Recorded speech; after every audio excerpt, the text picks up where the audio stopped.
देना चाहता हूँ। नरेंद्र भाई, आप यूपी के रास्ते से दिल्ली पहुंचना चाहते हैं। साउथ इंडिया कितना इम्पोर्टेंट है आपके गेम प्लान में? एक तो हमारे देश में कुछ मिथ चलते हैं और वो मिथ चलते ही रहते हैं। पहले जनसंघ के ज़माने में कहा जाता था कि ये बीजेपी बनिया ब्राह्मण की पार्टी है। कई वर्षों तक लोग मानने को तैयार नहीं था कि मैं ओबीसी हूँ, मानने को तैयार नहीं थे। क्यों? क्योंकि वो एक इंप्रेशन बनी थी कि बनिया ब्राह्मण की पार्टी है। दूसरी कल्पना ये थी कि ये अर्बन पार्टी है, ये शहरी पार्टी है।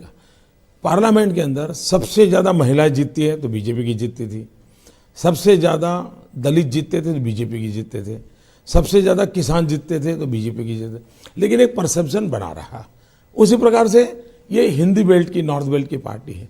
कर्नाटक में हमने सरकार बनाई, गोवा में हमने सरकार बनाई, गुजरात में हमारी सरकार चल रही है, महाराष्ट्र में हम सरकार बना चुके हैं, उड़ीसा में हम सरकार में पार्टनर रह चुके हैं।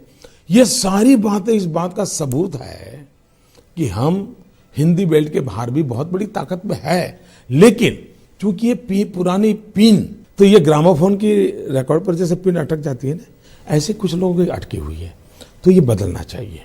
आज बीजेपी वो नहीं है जो जनसंघ के जमाने में आज से 40 साल पहले थी।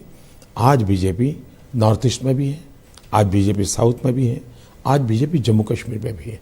हिंदुस्तान का कोई ऐसा इलाका नहीं जहां भारतीय जनता पार्टी की प्रेजेंस नहीं है।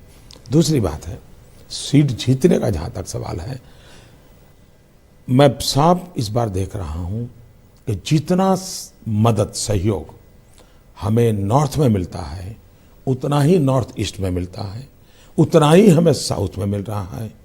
मैं तो अभी उड़ीसा का दौरा किया, मैं केरल का दौरा किया, तमिलनाडु का किया।